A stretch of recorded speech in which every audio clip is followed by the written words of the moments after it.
Maulana Sayyidina Muhammad. Bapak Ibu yang saya hormati, hari ini hari yang berbahagia di bulan November. Biasanya kalau sudah ambil masih dari jenis, tenaganya sudah mulai berkurang, tapi ingin segera sampai ke garis finish. Karena dari dua, oleh karena itu kakak bisa ternyata masih jadi saya lupa di dari satu baru 2 hari saya hadir kegiatan di gereja saat ini. Alhamdulillah ini sudah merupakan kegiatan yang perlu terus. Ketika kita menyampaikan proses pembelajaran di kelas, juga kegiatan ini ajang silaturahmi untuk kita semuanya mempererat tali persaudaraan. Bapak Ibu yang saya hormati, biar semangat berdiri. Kita berikan salam selamat siang ya. Selamat siang. Siang Bapak Ibu semuanya. Siang. Bapak Ibu satu luar biasa. Sekali lagi. Selamat siang Bapak Ibu semuanya. Siang. Bapak Ibu satu luar biasa. Ya, terima kasih. Itu kan situasi politik saat ini. Situasi politik saat ini dengan keputusan MK ternyata aturannya yang lama mendapat reaksi yang luar biasa, sehingga akhirnya harus terpaksa diberhentikan. Ya, dicopot. Hati nurani Bapak Ibu semuanya sesuai dengan hak pilih Bapak Ibu semuanya. Ini yang perlu saya sampaikan. Silakan Bapak Ibu memilih mulai dari sekarang siapa ini yang kira-kira cocok memimpin bangsa dan negara ini. Ya. Semua figur yang menjadi calon presiden maupun wakil presiden saat ini adalah orang-orang pilihan ya di Indonesia ini. Jadi semuanya baik, semuanya orang-orang terbaik. Ya, tinggal nanti Bapak Ibu milih siapa yang paling tepat ya untuk memimpin bangsa ke depannya. Terima kasih. Ini luar biasa. Mungkin bagi petani terasa berbahagia karena ini ada perubahan harga. Tetapi bagi kita yang tidak pengguna konsumsi bukan produk, maka kita terasa dengan perubahan harga seperti itu. Kalau kita dengan gaji yang sama, maka kita sekarang mulai terasa berat. Itu kan kenaikan gaji 8%-nya bisa terrealisasi. Alhamdulillah. Yang pensiun berapa persen? 12%. Jadi saya nanti menikmatinya yang 12%. Alhamdulillah 12% pas berarti nanti. Aman, damai dan tenang. Bebaskan dulu hidupmu dari cicilan. Jangan dulu. Jangan pinjam dulu. Suami gajian malah habis buat cicilan. Tahan dulu, jangan nyicil dulu. Kita kena belakang tetangga mah tepuk tangan.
Ya alhamdulillah ibu-ibu cantik, ibu-ibu hebat, ibu-ibu di sini super sabar karena megang kelas 1 dan kelas 2. Jadi di sini ibu-ibu benar-benar ibu-ibu pilihan. Kalau kata aku gitu, kelas 1 dan kelas 2 itu ibu-ibu yang sabarnya, khususnya itu panjangnya berapa meter gitu. Alhamdulillah Bapak dan ibu-ibu yang hebat ini di siang hari yang panas ini masih tetap semangat gitu. Kita ada waktu sampai jam 12, tapi mungkin lebih banyak ke sharing dulu untuk perangkat pembelajaran. Insya Allah bisa di share di grup atau apa gitu. Nanti yang butuh bisa pakai flash disk atau apa. Alhamdulillah di siang yang panas ini Allah masih selalu menyayangi kita, berkumpul di sini dengan keadaan yang sangat gembira. Gembira gitu. Tadi kalau izin sudah menyampaikan salam sehat. Masih ingat Bapak Ibu? Ini bagaimana? Gimana Bapak Ibu? Oke. Salam sehat. Sehat jasmani, sehat rohani, sehat ekonomi. Semoga Allah memberikan kita kesehatan jasmani, rohani paling penting, dan yang paling penting lagi ekonomi. Karena kalau ekonominya terpuruk, kita nggak bisa jalan-jalan kalau lagi pusing ya. Kalau lagi pusing ya Mbak Ina, mau ke mall udah seger lagi. Jadi alhamdulillah Allah sangat sayang kepada kita. Sholawat dan salam marilah senantiasa kita curah limpahkan kepada tiba kita, teladan kita, Nabi Muhammad SAW. Semoga kita semua yang ada di sini bisa bercengkrama dengan Nabi kita di surga Allah dengan keluarga kita. Amin ya rabbal alamin. Bapak dan Ibu, kita langsung ke sini nih. Untuk KKG kali ini saya diamanahi untuk kelas 1 dan 2 fase A tentang perangkat pembelajaran. Bapak dan Ibu, penting banget memang yang namanya perangkat pembelajaran. Apalagi sekarang harus ada bukti dukung untuk SKP. Untuk SKP memang baru yang nyuwun sewu PNS dan P3K ya. Tapi yang teman-teman belum dan sebentar lagi akan menjadi P3K tahun ini insya Allah ya yang Amin. Perlu juga karena itu buat bukti kita mengajar. Ya ibu seberapapun ibu rajinnya, ibu kentang ngajar, tapi kalau ditanya bukti fisiknya ibu ngajar mana? Nggak punya. Ya sama saja ibu nggak ada bukti. Jadi yang namanya perangkat ajar ini sama saja bukti kita bahwa kita itu melaksanakan pembelajaran setiap hari. Memang ada yang ngeluh, ada yang protes juga. Kapan mulang bener, kapan mulang enaknya kalau dipusingkan dengan seabret administrasi. Tapi insya Allah kalau kita bagi waktu, kalau dipimpin, ya insya Allah nyandak. Apalagi misal yang kelas 1 jam 11 mungkin udah ada sampai sejamnya atau 2 jamnya dipakai untuk nyipil menyelesaikan administrasi kelas. Jadi tetap semangat aja walaupun banyak tugas, banyak pekerjaan, apalagi ada yang nyambi darat, ada yang nyambi operator atau apa, berarti pahalanya nambah, pahalanya berlipat. Kita lihat nih Bapak Ibu, untuk perangkat pembelajaran tahun 2023-2024 biasanya Bapak dan Ibu menyusunnya kapan Bapak Ibu? Sudah disusun belum sekarang? Ada yang punya, ada yang sudah punya. Bu Hati sudah punya perangkat pembelajaran pokok Bu Hati.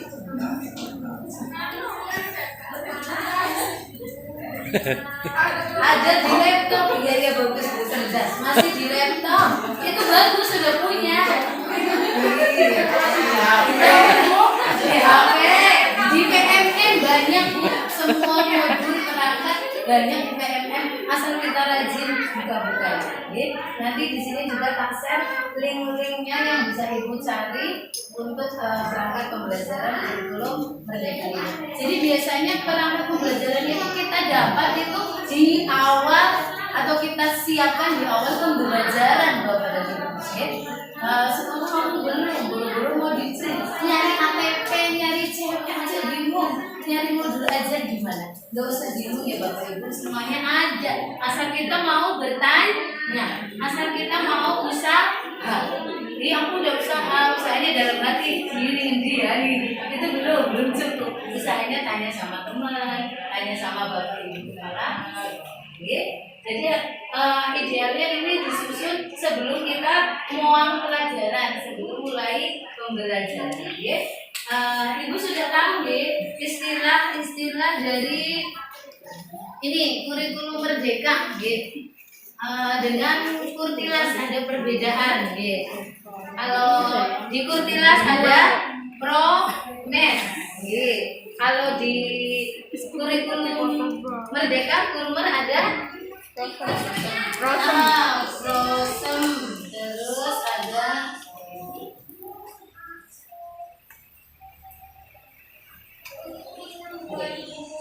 ada promes, itu prosem, silabus, ATP, terus KI itu CP, RPP sekarang namanya modul aja. Ibu masih ingat lagu KI? Ada itu lagu apa ya? Kalau kau suka lihat KIKD diubah jadi apa? Promes. Bukan ya, KIKD itu C. Terus nanti nyanyinya lupa, tadi udah terhipnotis oleh Pak Mustomo. Jadi kita lanjut dulu ya Bu. KKM itu ada KKTP, terus penilaian harian, ada sumatif, PTS dan sebagainya. Nanti kita lihat aja ya Bu, langsung saja. Nah, perangkat pembelajaran Ibu dan Bapak, untuk perangkat pembelajaran kan ada administrasi, itu kan sebenarnya banyak ya.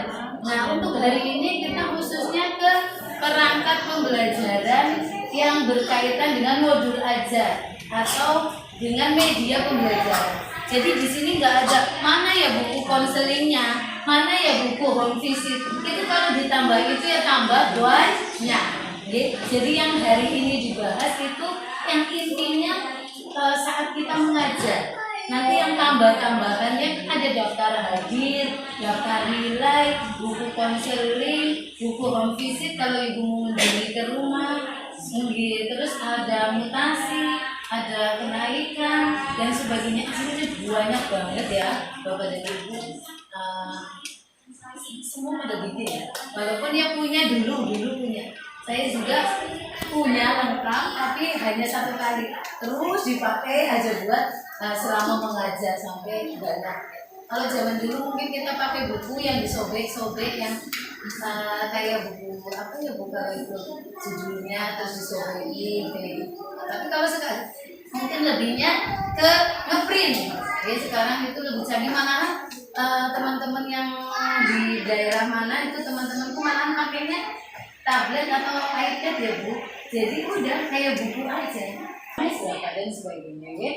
Nah, yang akan kita pelajari atau yang akan kita bahas di sini perangkat pembelajaran, ada halaman judul, lembar pengesahan, kalender pendidikan, rincian minggu efektif, terus program tahunan, program semester, capaian pembelajaran, alur tujuan pembelajaran, modul ajar, rancangan asesmen, dan KKM atau kriteria ketercapaian tujuan pembelajaran.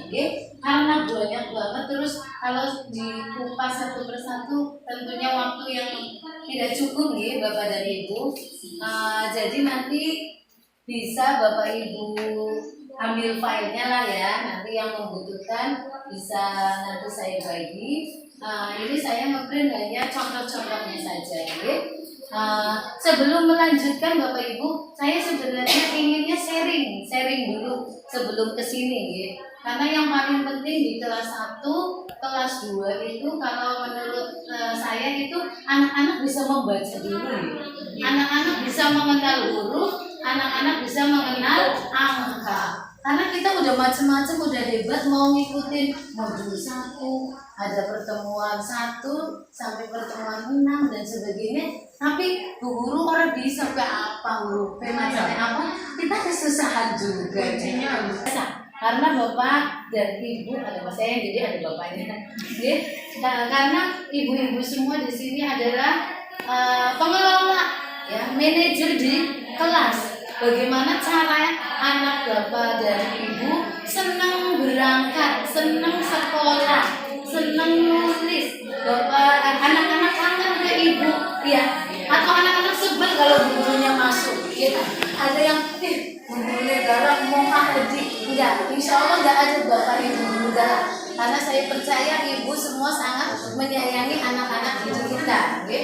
Nah, jadi anak-anak tuh senang dulu, cinta dulu. Malahan kalau kelas 1 itu yang saya lihat di mana-mana, di SD mana, kalau kelas 1 itu selalu digandungi anak. Oke. Baru istirahat sebentar udah, ibu masuk. Ibu masuk. Ya oke, ini nggak boleh istirahat deh. Iya. Harusnya di situ aja. Nanti baru pulang baru pindah. Aduh, bisa selalu istirahat. Nah, untuk selanjutnya saya pengen sharing dulu nih Bapak Ibu. Ada hal atau masalah apa yang Bapak Ibu temui di sekolah? Kalau ini mah nanti kita bahas ya. Tapi coba yuk kita di kesempatan yang baik ini coba diskusi dulu atau ngobrol dulu, sharing dulu. Ada permasalahan apa? Hari di SD ku juga ada, kita bisa tukar pikiran dulu. Dari SD mana, namanya siapa, terus ada permasalahan apa di kelas 1 yang nanti kita bahas bareng. Ngobrol Mbak. Nama saya Marisma Rustami dari SD Tingkat 1 Mahasiswa 1. Jadi ada hal yang pengen disampaikan nggak Mbak? Di kelas 1 ada masalah atau ada hal yang membahagiakan yang perlu di-sharing ke teman? Kalau kelas 1 sekarang sih paling ya banyak yang nggak TK ya Bu, jadi membacanya yang begini, terus menulis alhamdulillah udah mulai bisa menulis semua. Cuman ya kadang ada yang nulisnya lama, harus ditungguin gitu Bu. Ditungguin gurunya atau Iya, ditungguin orang ditungguin tuanya? kayaknya di samping, kalau enggak melompat terus Bu, diem banget sama Yang namanya peralihan ya. Ya, yang mau menanggapi dari Bu Haji dulu, SD 10 ada nggak Bu yang sama seperti itu sambil kenalan juga?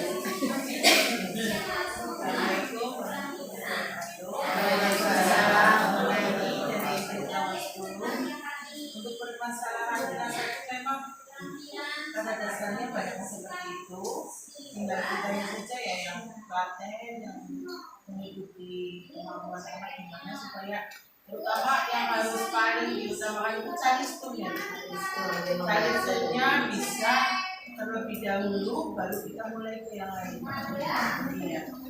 Nah, kadang ada salah satu anak atau beberapa yang tulisnya pelan, enggak seperti saya kadang-kadang sambil ngobrol, sambil kuyon, belum selesai.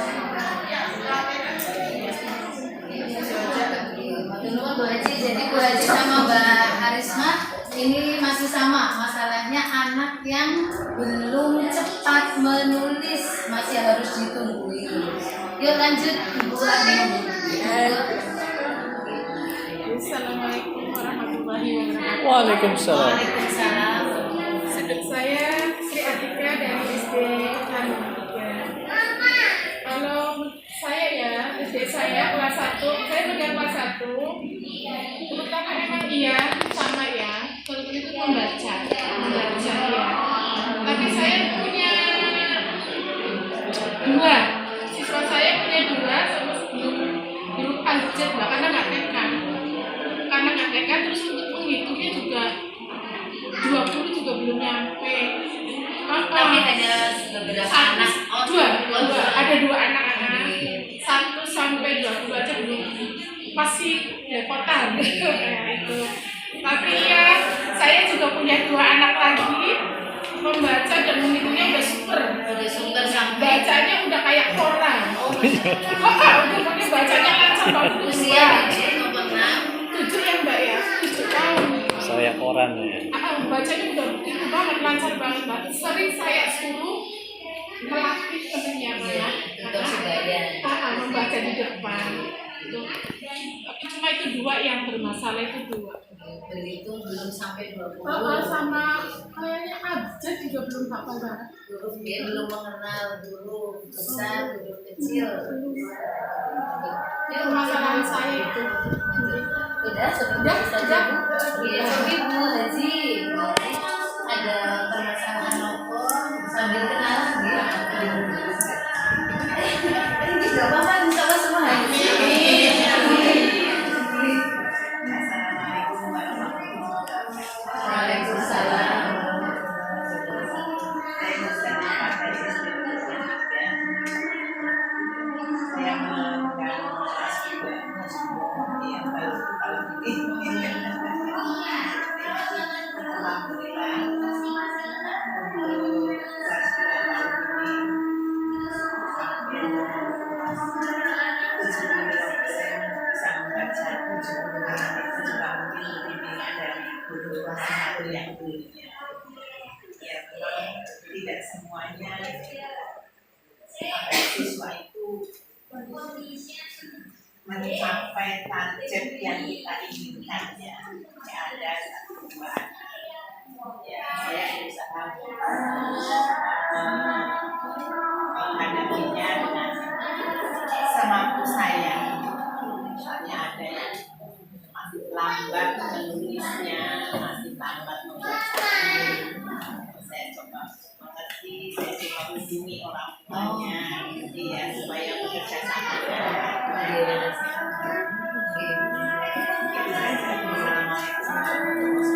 Waalaikumsalam warahmatullahi wabarakatuh. Berarti masalahnya masih sama gitu.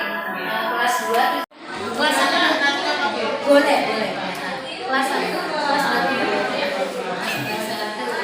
Mbak Ina boleh bantu nggak? Kelas 1 kelas 2 ini contoh jadwalnya pelajarannya. Ini contoh kosong aja.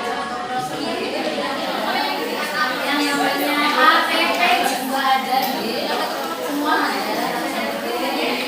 Ini namanya modul ajar. Bapak dan Ibu nanti di sini dilihat modul ajar itu ada berapa komponen atau ada berapa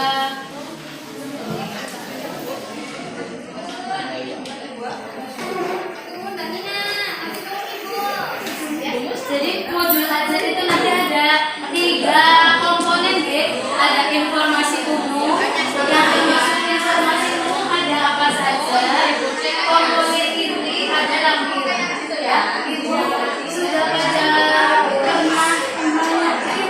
membuat modul ajar soal ini ya.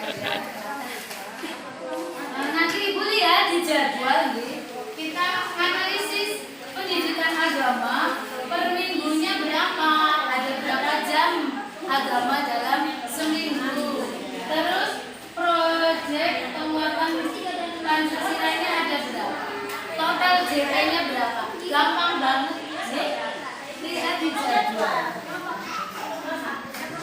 Gak apa-apa, jadwalnya kalau ada yang belum dapat nanti tak share jadwalnya di KKB. Mbak Ina kasih ke Mbak Ina. Hampir sama sih. Yang belum dapat siapa nanti di kopi kelas berapa?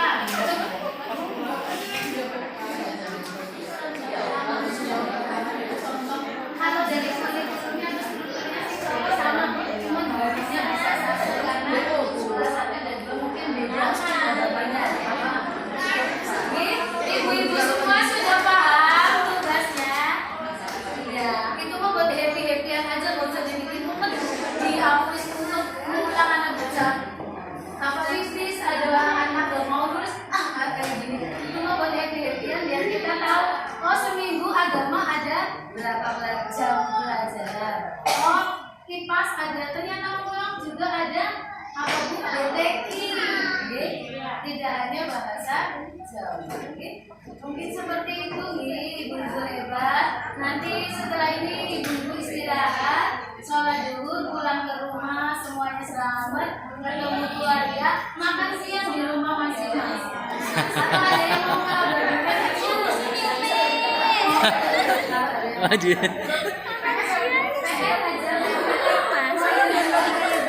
Iya. Itu ya sih zaman Dulu ya. 2013 ini kan udah kurma. Iya, kurma. Ada yang butuh file-file aktif aja. Butuhnya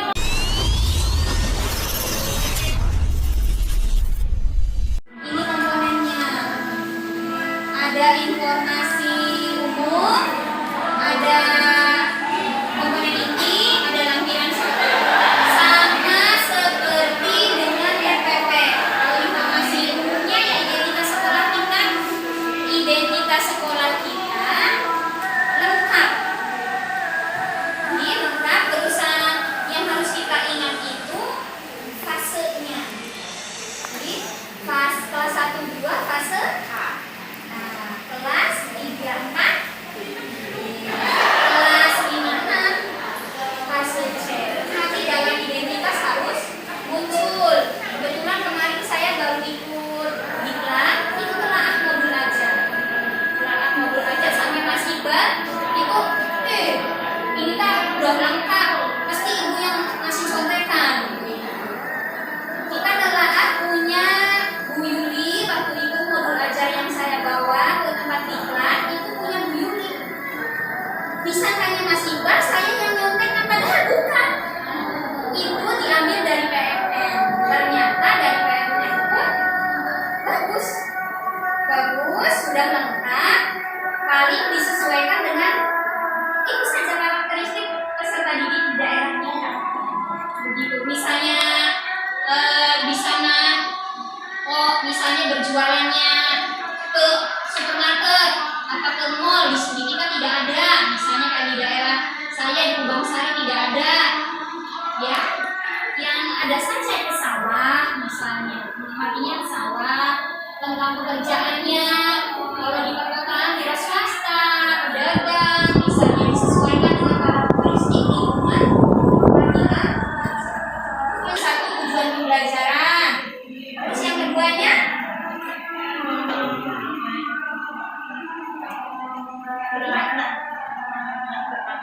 pemahaman bermakna. Pemahaman bermakna itu berarti materi keseluruhan. Yang CP-nya tadi. Terus ini kalau dulu namanya apa? Pertanyaan tematik ada di buku. Yes, Bapak. Ini namanya e-persepsi. E-persepsi itu boleh diisi dengan pertanyaan tematik, boleh diisi dengan nyanyian, ataupun ice breaking yang ada hubungannya dengan materi yang akan dipelajari ketika itu.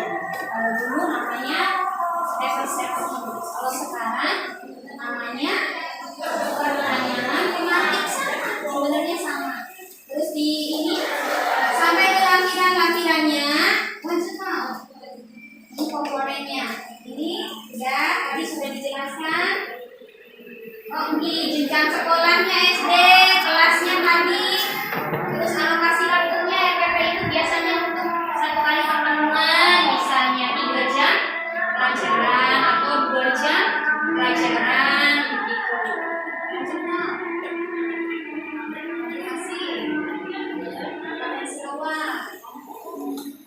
Oh iya, dalam kurikulum ini Merdeka itu kita sering dengar itu Bapak, yang namanya asesmen itu, asesmen awal. Asesmen awal atau biasa disebut asesmen diagnostik. Kemarin Bu Yuli waktu masuk ke semester 1 kelas 5 juga bertanya kepada saya, Bu, saya sih cara membuat asesmen diagnostiknya bagaimana? Supaya saya bisa memeta-metakan anak kesiapan belajarnya. Barangkali ada Bapak Ibu yang punya pengalaman. 40% itu diambil dari materi kelas 5 dan 60% diambil dari materi kelas 4 malah. Mungkin malah ketika awal tahun pelajaran asesmen diagnostik atau asesmen awal itu biasanya kan awal tahun, berarti bulan Juli Bapak. Bulan Juli, karena kita kan ingin tahu selain mungkin dibaca dari rapor, deskripsinya, jadi kita tahu anak ini seperti apa, tapi kita juga bisa melaksanakan asesmen awal. Saya laksanakan satu kali Bapak. Nanti anaknya itu dipeta-petakan. Oh ini anak ini kalau pembagian harus dengan pengurangan. Oh yang ini udah agak canggih itu, begitu saja udah agak canggih. Nah anak ini kalau pembagian harus benda konkret seperti Mbak Nita tadi, harus benda konkret. Nah anak ini sudah paham konsep pembagian. Itu untuk memetakan kesiapan belajar. Dan itu pun masuk tentang gaya belajar. Biasanya anak-anak yang harus benda konkret itu langsung, biasanya anak-anak itu anak-anak yang SDM. Jadi gaya belajarnya 3. Ada yang kebanyakan dia sukanya mendengar, terus ada yang visual, yang harus dengan melihat langsung, dan satu lagi ini yang istimewa, yang mungkin di kelas kita banyak. Kalau menurut saya anak-anak kinestetik ini anak istimewa. Kalau nggak mau diem sih, nggak mau diem, tidak mau diam, dan ini harus difasilitasi. Harus difasilitasi. Kemarin Bu Ulfa saya lihat, Mbak Ulfa ya Allah kelasnya kotor banget.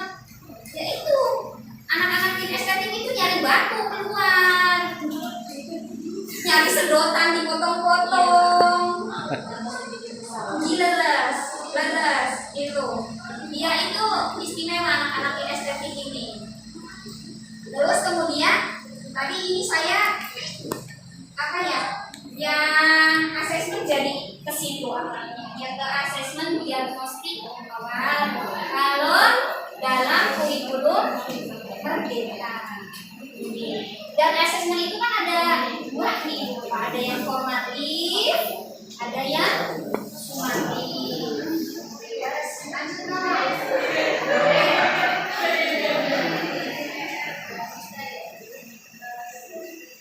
Jadi kita butuhnya yang udah jadi nih Bapak. Yang kan jadi saja tinggal edit SD-nya, nanti ditempel pakai stempel dan tanda tangan kepala sekolahnya, setuju? Kalau ini kayaknya siap-siap deh. Nanti saya carikan lagi yang ada kelas 3 dan kelas 6-nya, usahakan yang sudah punah. Kalau yang kurikulum kurikulum kayaknya kebanyakan sudah punya. Kebanyakan sudah punya dan sudah masuk. Lanjut no. Kalau perlu ke halaman terakhir saja langsung. Ini tadi punya masih. Kita masuk ke ini masih mau belajar. Jadi pada intinya Bapak Ibu, perangkat pembelajaran untuk guru itu setiap tahun sama nih Bapak Ibu. Sama cuma apa ya istilahnya berubah, dan kurikulum itu wajib harus berubah. Kita hanya berbagi saja. Saya inginnya nanti ke kali yang akan datang, monggo Mbak Santi berbagi praktik baik tentang PMN, tentang cara mendapatkan sertifikat di PMN. Terima kasih atas rawuhnya Bapak Ibu. Billahi taufiq wal hidayah. Wassalamualaikum warahmatullahi wabarakatuh.